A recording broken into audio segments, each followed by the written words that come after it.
psikologi. Stop komputer.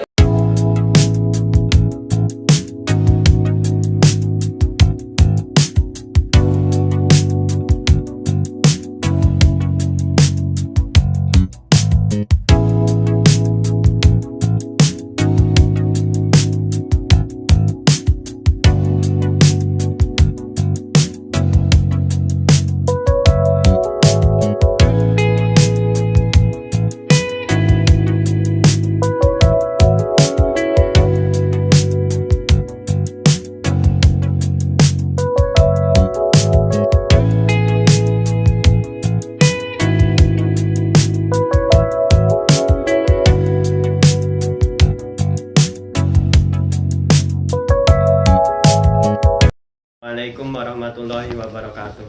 Saya dari Anda Vivi dari kelas 23 RAB ingin menjelaskan tentang pengertian pendidikan agama Islam. Pendidikan merupakan proses budaya untuk meningkatkan harkat dan martabat manusia dan berlangsung sepanjang hayat yang dilaksanakan di lingkungan keluarga, sekolah, dan masyarakat. Karena itu, pendidikan merupakan tanggung jawab bersama antara keluarga, masyarakat, dan pemerintah. Pendidikan dalam proses mencapai tujuannya perlu dikelola dalam suatu sistem terpadu dan serasi.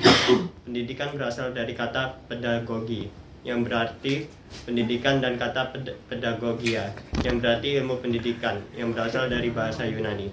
Pedagogia terdiri dari dua kata, yaitu paidos dan agoge, yang berarti saya membimbing anak. Dari pengertian ini, pendidikan dapat diartikan kegiatan dan memimpin anak menuju ke pertumbuhan dan perkembangan secara optimal agar dapat berdiri dan bertanggung jawab.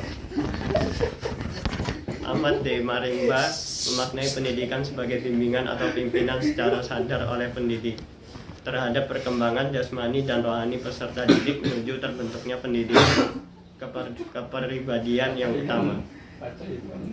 Maringba pun merumuskan 5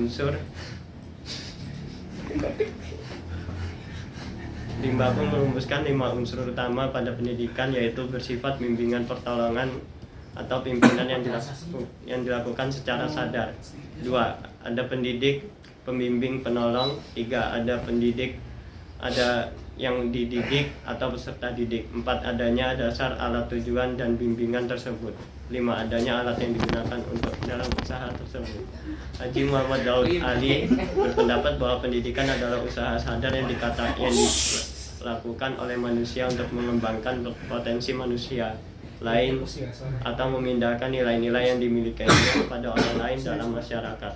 Proses pemindahan nilai itu dapat dilakukan dengan berbagai cara. Di antaranya adalah pertama, melalui pengajaran, yaitu proses pemindahan nilai berupa ilmu pengetahuan dari seorang guru kepada murid-muridnya dari suatu generasi ke generasi berikutnya. Kedua, melalui pelatihan yang dilaksanakan dengan jalan membiasakan seseorang melakukan pekerjaan tertentu untuk memperoleh keterampilan mengerjakan pekerjaan tersebut. Ketiga, melalui indoktrinisasi yang diselenggarakan agar orang meniru atau mengikuti apa saja yang diajarkan orang lain tanpa mengizinkan si penerima tersebut mempertanyakan nilai-nilai yang diajarkan. Sedangkan Abu Dinata menyimpulkan pendidikan merupakan kegiatan yang dilakukan dengan sengaja, seksama, terencana, dan bertujuan yang dilaksanakan oleh orang dewasa dalam arti memiliki bekal ilmu, pengetahuan, dan keterampilan dalam menyampaikan kepada peserta didik secara bertahap. Terkadang apabila ingin membahas seputar Islam dalam pendidikan merupakan suatu hal yang sangat menarik, terutama dalam kaitannya dengan upaya pembangunan sumber daya manusia. Haji Nasir Abaki mendefinisikan pendidikan sebagai usaha meningkatkan potensi diri dari segala aspek, baik menyangkut pendidikan formal, informal, maupun pendidikan non formal. Oleh karena itu, pendidikan dipahami sebagai suatu proses dalam rangka memanusiakan manusia melalui lingkungan pendidikan, atau dengan kata lain, hubungan antara Islam dan pendidikan bagaikan dua sisi keping mata uang. Artinya, Islam dan pendidikan mempunyai hubungan filosofis yang sangat mendasar bagi seorang ontologis, epistemologis, maupun aksiologis.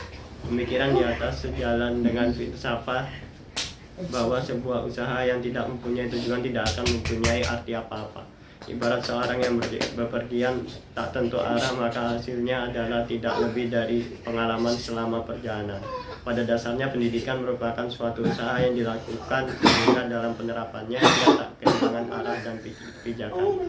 Selanjutnya, adapun pengertian pendidikan agama menurut Zakirab Darajat merupakan pembentukan kepribadian muslim atau perubahan sikap dalam tingkah laku sesuai dengan petunjuk ajaran Islam. Menurut Muhammad Qutb, sebagaimana yang dikutip Abdullah Idi dan Toto Suharto, memaknai pendidikan agama sebagai usaha melakukan pendekatan yang menyeluruh terhadap wujud manusia, baik dari segi jasmani maupun rohani, baik dari kehidupan fisik maupun mentalnya dalam kegiatan di bumi ini. Khalid Toha dan Abdul Mukti mengatakan bahwa pendidikan agama Islam merupakan usaha sadar untuk menyiapkan peserta didik dalam meyakini, memahami, menghayati, dan mengamalkan nilai-nilai agama Islam melalui kegiatan bimbingan dan pengajaran atau latihan dengan memperhatikan tuntunan untuk menghormati agama lain.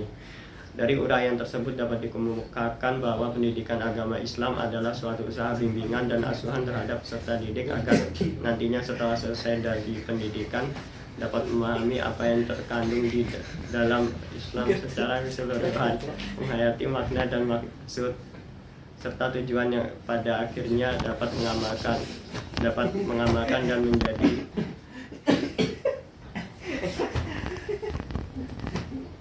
dan menjadikan ajaran agama Islam yang dianutnya ini sebagai pandangan hidupnya, dapat mendatangkan keselamatan dunia dan akhirat. Dalam peraturan pemerintah RI nomor 55 tahun 2071 pasal 1 dijelaskan bahwa pendidikan agama adalah pendidikan yang memberikan pengetahuan dan membentuk sikap kepribadian dan keterampilan peserta didik dan dalam mengamalkan ajaran agamanya, yang dilaksanakan sekurang-kurangnya melalui mata pelajaran atau kuliah pada semua jalur, jenjang, dan jenis pendidikan. Sedangkan pendidikan keberagamaan adalah pendidikan yang mempersiapkan peserta didik untuk menjalankan peranan yang menuntut penguasaan pengetahuan tentang ajaran agama dan atau menjadi ahli ilmu agama dalam mengamalkan ajaran agamanya. Peraturan pemerintah RI tentang pendidikan agama dan pendidikan keagamaan merupakan kesepakatan bersama pihak yang mewakili umat Islam, Kristen, Hindu, Buddha, dan Konghucu. Masing-masing telah memvalidasi ukuran norma hukum secara optimal sesuai karakteristik agama masing-masing. Dengan demikian, pendidikan agama dan pendidikan keagamaan berfungsi mempersiapkan peserta didik menjadi anggota masyarakat, memahami dan mengamalkan nilai-nilai ajaran agamanya, dan atau menjadi ahli agama. Sekian dari saya. Wassalamualaikum warahmatullahi wabarakatuh.